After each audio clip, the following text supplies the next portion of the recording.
News first ಪ್ರಾಪರ್ಟಿಗೆ ಸ್ವಾಗತ. ನಾನು ಚಂದ್ರಮೋಹನ್. ಬೆಂಗಳೂರು ಮತ್ತು ಕರ್ನಾಟಕದಲ್ಲಿ ರಿಯಲ್ ಎಸ್ಟೇಟ್ ಬಿಲ್ಡರ್ ಮತ್ತು ಡೆವಲಪರ್ಗಳಿಂದ ಮನೆ ಪ್ಲಾಟ್ ಖರೀದಿ ಮಾಡುವವರಿಗೆ ಕರ್ನಾಟಕದ ರೇರಾ ಮೇಲ್ಮನವಿ ನ್ಯಾಯಾಧೀಕರಣ ದೊಡ್ಡ ರಿಲೀಫನ್ನು ನೀಡಿದೆ.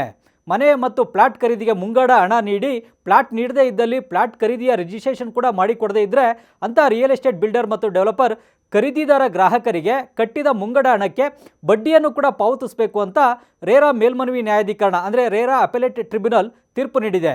ಕರ್ನಾಟಕ ರೇರಾ ಅಂದರೆ ರಿಯಲ್ ಎಸ್ಟೇಟ್ ರೆಗ್ಯುಲೇಷನ್ ಅಥಾರಿಟಿ 2023ರಲ್ಲೇ ಮುಂಗಡವಾಗಿ ಪಾವತಿಸಿದ್ದ 34.4 ಲಕ್ಷ ರೂಪಾಯಿ ಹಣವನ್ನು ಖರೀದಿದಾರ ಗ್ರಾಹಕರಿಗೆ ರೀಫಂಡ್ ಮಾಡಬೇಕು ಅಂತ ಬಿಲ್ಡರ್ ಮತ್ತು ಡೆವಲಪರ್ಗೆ ಆದೇಶ ನೀಡಿತ್ತು. ಆದರೆ ಪಾವತಿಸಿದ್ದ 34 ಲಕ್ಷ ರೂಪಾಯಿ ಮುಂಗಡ ಹಣಕ್ಕೆ ಬಡ್ಡಿ ಪಾವತಿಸುವುದನ್ನು ರೇರಾ ನಿರಾಕರಿಸಿತ್ತು. ಇದರ ವಿರುದ್ಧ ಖರೀದಿದಾರ ಗ್ರಾಹಕರು ರೇರಾ ಮೇಲ್ಮನವಿ ನ್ಯಾಯಾಧೀಕರಣಕ್ಕೆ ಮೇಲ್ಮನವಿಯನ್ನು ಸಲ್ಲಿಸಿದರು. ರೇರಾ ಮೇಲ್ಮನವಿ ನ್ಯಾಯಾಧೀಕರಣವು 34.4 ಲಕ್ಷ ರೂಪಾಯಿ ಹಣಕ್ಕೆ ಬಡ್ಡಿಯನ್ನು ಕೂಡ ಪಾವತಿಸಬೇಕು ಅಂತ ಬಿಲ್ಡರ್ ಮತ್ತು ಡೆವಲಪರ್ಗೆ ಈಗ ಆದೇಶವನ್ನು ಕೊಟ್ಟಿದೆ. ಬಡ್ಡಿ ಪಾವತಿಗೆ ನಿರಾಕರಿಸಿದ್ದ ರೇರಾ ಆದೇಶವನ್ನು ರೇರಾ ಮೇಲ್ಮನವಿ ನ್ಯಾಯಾಧೀಕರಣ ರದ್ದುಪಡಿಸಿದೆ. ಇದರಿಂದಾಗಿ ಗ್ರಾಹಕರಿಗೆ ಈಗ 34.4 ಲಕ್ಷ ರೂಪಾಯಿ ಅಸಲು ಹಣದ ಜೊತೆಗೆ ಆ ಹಣಕ್ಕೆ ಕಳೆದ 9 ವರ್ಷಗಳ ಬಡ್ಡಿ ಹಣವನ್ನು ಕೂಡ ಬಿಲ್ಡರ್ ಮತ್ತು ಡೆವಲಪರ್ ಗ್ರಾಹಕರಿಗೆ ನೀಡಬೇಕಾಗಿದೆ. ಇದು ಗ್ರಾಹಕರಿಗೆ ಸಿಕ್ಕ ಜಯ. ಗ್ರಾಹಕರ ಹಿತಾಸಕ್ತಿ ರಕ್ಷಣೆಯಾದಂತೆ ಆಗಿದೆ.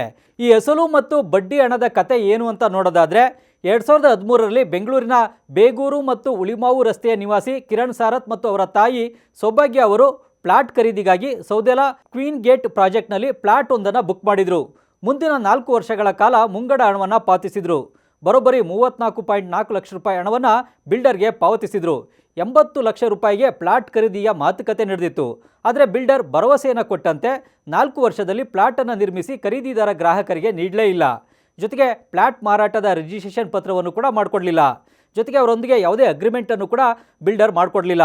ಪ್ಲಾಟನ್ನು ಖರೀದಿದಾರ ಗ್ರಾಹಕರಿಗೆ ನೀಡಲೇ ಇಲ್ಲ. ಇದರಿಂದಾಗಿ ಕಿರಣ್ ಸಾರಥ್ ಮತ್ತು ಅವರ ತಾಯಿ ಸೌಭಾಗ್ಯ ಪದೇ ಪದೇ ಬಿಲ್ಡರನ್ನು ಪ್ರಶ್ನಿಸಿದ್ದಾರೆ. ಆದರೂ ಪ್ಲಾಟನ್ನು ನೀಡಲಿಲ್ಲ. ಮಾರಾಟದ ರಿಜಿಸ್ಟ್ರೇಷನನ್ನು ಕೂಡ ಮಾಡಿಕೊಡಲಿಲ್ಲ. ಆದರೆ 2022ರ ಮಾರ್ಚ್ನಲ್ಲಿ BBMP ಸೌದೆಲಾ ಕ್ವೀನ್ ಗೇಟ್ ಪ್ರಾಜೆಕ್ಟ್ಗೆ ಭಾಗಶಃ ವಾಸಯೋಗ್ಯ ಪ್ರಮಾಣ ಪತ್ರ ಅಂದರೆ ಆಕ್ಯುಪೇಸಿ ಸರ್ಟಿಫಿಕೇಟನ್ನು ನೀಡಿತ್ತು. ಅಷ್ಟೊತ್ತಿಗೆ ಕಿರಣ್ ಸಾರಥ್ ಮತ್ತು ಅವರ ತಾಯಿ ಸೌಭಾಗ್ಯ ಅವರು ಪ್ಲಾಟ್ಗಾಗಿ ಹಣ ಕಟ್ಟಿ 9 ವರ್ಷಗಳಾಗಿತ್ತು. ಹೀಗಾಗಿ ಈ ಪ್ರಾಜೆಕ್ಟ್ನ ಸಹವಾಸವೇ ಬೇಡ, ನಮಗೆ ಈ ಪ್ಲಾಟು ಕೂಡ ಬೇಡ ಅಂತ ಖರೀದಿದಾರ ಗ್ರಾಹಕ ಕಿರಣ್ ಸಾರಥ್ ಮತ್ತು ಅವರ ತಾಯಿ ಸೌಭಾಗ್ಯ ಅವರು ನಿರ್ಧರಿಸಿದರು. 2022ರ ಜುಲೈ 20ರಂದು ತಾಯಿ ಮಗ ತಾವು ಕಟ್ಟಿರುವ 34.4 ಲಕ್ಷ ರೂಪಾಯಿ ಹಣವನ್ನು ಬಡ್ಡಿ ಸಮೇತ ವಾಪಸ್ ನೀಡಬೇಕು ಅಂತೇಳಿ ಸೌದೆಲಾ ಕ್ವೀನ್ ಗೇಟ್ ಪ್ರಾಜೆಕ್ಟ್ ಬಿಲ್ಡರ್ಗೆ ಆದೇಶ ನೀಡಬೇಕು ಅಂತ ರೇರಾಗೆ ದೂರನ್ನು ಸಲ್ಲಿಸಿದರು. ಆದರೆ ರೇರಾ ಅಸಲು ಹಣವನ್ನು ಮಾತ್ರ ವಾಪಸ್ ಕೊಡಬೇಕು ಅಂತ ಆದೇಶವನ್ನು ನೀಡಿತ್ತು. ಈ ಆದೇಶದ ವಿರುದ್ಧ ಕಿರಣ್ ಸಾರಥ್ ಮತ್ತು ಅವರ ತಾಯಿ ಸೌಭಾಗ್ಯ ಅವರು ರೇರಾ ಮೇಲ್ಮನವಿ ನ್ಯಾಯಾಧೀಕರಣಕ್ಕೆ ಮೇಲ್ಮನವಿಯನ್ನು ಸಲ್ಲಿಸಿದರು. ಮೇಲ್ಮನವಿ ನ್ಯಾಯಾಧೀಕರಣವು ಈಗ ಖರೀದಿದಾರ ಗ್ರಾಹಕರಾದ ಕಿರಣ್ ಸಾರಥ್ ಮತ್ತು ಅವರ ತಾಯಿ ಸೌಭಾಗ್ಯ ಅವರ ಪರವಾಗಿ ಆದೇಶವನ್ನು ನೀಡಿದೆ. ಬಿಲ್ಡರ್ ಪ್ರಾಜೆಕ್ಟ್ಗೆ ವಾಸಯೋಗ್ಯ ಪ್ರಮಾಣ ಪತ್ರ ಪಡೆಯಲು ಹತ್ತಿರ 1 ದಶಕದ ಸಮಯವನ್ನು ತೆಗೆದುಕೊಂಡಿದ್ದಾರೆ. ಮೊದಲ ಕಂತಿನ ಹಣವನ್ನು ಖರೀದಿದಾರ ಗ್ರಾಹಕರಿಂದ ಕಟ್ಟಿಸಿಕೊಂಡ 5 ವರ್ಷದ ಬಳಿಕ ಬಿಲ್ಡರ್ ರಿಜಿಸ್ಟರ್ ಅಗ್ರಿಮೆಂಟ್ ಮಾಡಿಕೊಡಲು ಮುಂದಾಗಿದ್ದಾರೆ. ಇದು ಸೇವಾ ನಿಯಮಗಳ ಉಲ್ಲಂಘನೆ.